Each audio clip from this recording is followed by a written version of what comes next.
Hi,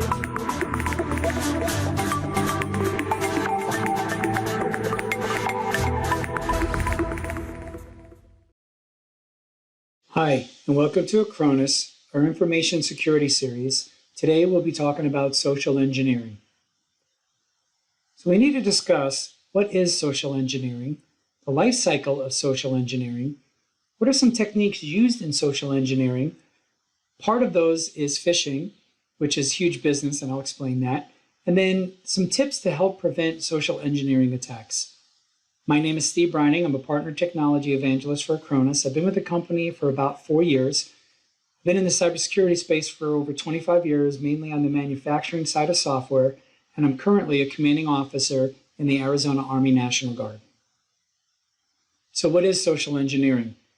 Well, it's manipulating, deceiving, or influencing someone to gain control over a computer system or to give up some kind of confidential information. Now, this could be through email, letters, snail mail, phone, or direct contact with you. And they're trying to trick you into giving bank information, passwords, and access to computers. It's easy to exploit because there's a natural inclination to trust.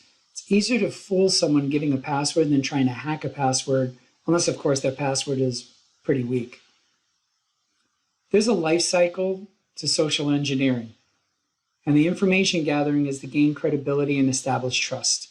So they prepare, they do some reconnaissance, they try to identify the victim or victims, they'll gather information, and then they're going to select the type of attack they want. Then they try to develop relationships.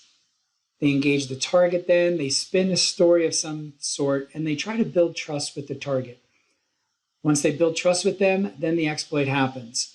They try to execute the attack, and then they ask for a call for a task to be carried out. Now, this could be like logging in, software installation, or some other malicious activity. The action could be different features like password resets, logging in, or getting cloud access, for example. Once they've done that, they execute, then they try to exit.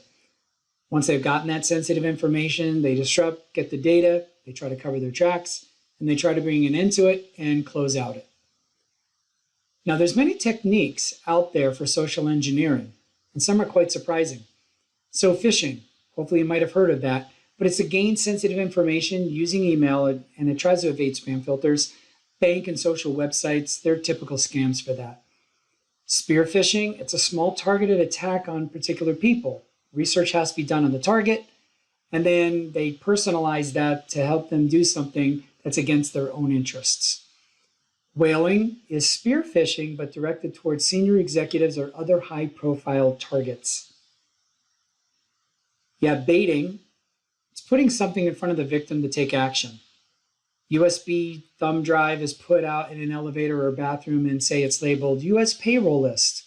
Well, people get inquired about that. Hey, let me take a look at that. They use the device, their computer gets infected. Quid pro quo. Benefit to the victim in exchange of getting information.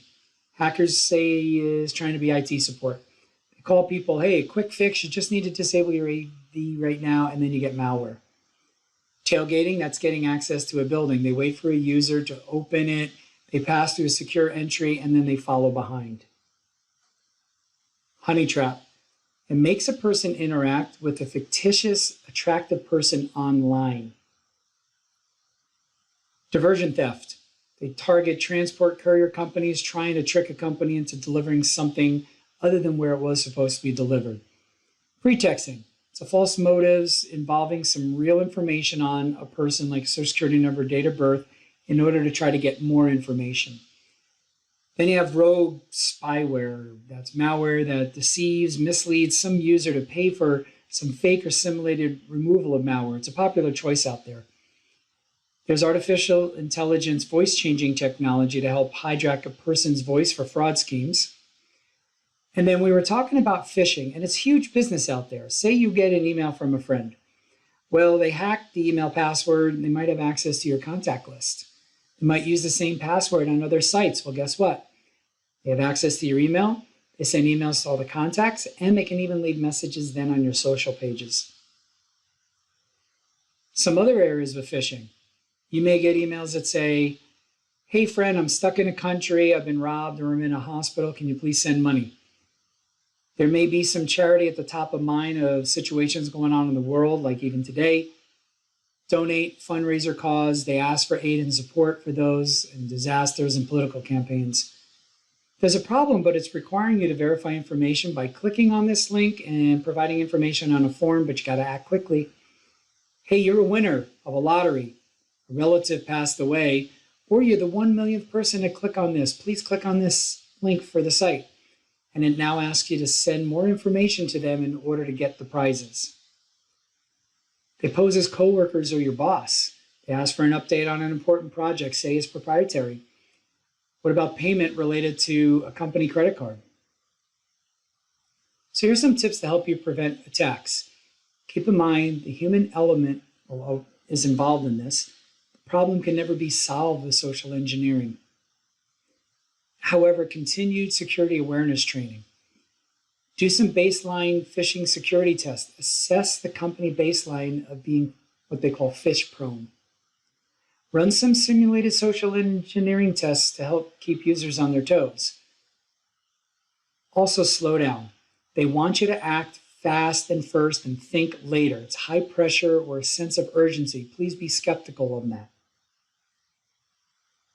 Do not let links control where you land on the internet. Find the website yourself. You can hover over the links to see the actual URL. Email hijacking is huge. Once they have control, they'll prey on the trust of your contacts. Not expecting an email within a link, check with your friend or coworker before opening or downloading. Do not know sender or a file coming in, beware the download. If you got an email from a foreign lottery or money from an unknown relative, very high probability that's a scam. Delete requests for financial information or passwords. Reply, just validated your email address. Request for help, reject it. You did not ask for the information like credit restoring or refinancing a home. It's probably a scam. Request from a charity with no relationship, delete it. You should seek out the organization to give. Set your spam filters to high. Secure your systems. Have email filters, anti-malware software, firewalls, and please update your patches. For a smartphone that does not auto-update, there's a manual update that you receive in a notice. You got to be careful of that. Utilize anti-phishing solutions. And with that, I hope you understand what social engineering is, the attacks that have been used, why it is such an easy way for them to compromise security, and tips to help you prevent social engineering attacks. Thanks for watching.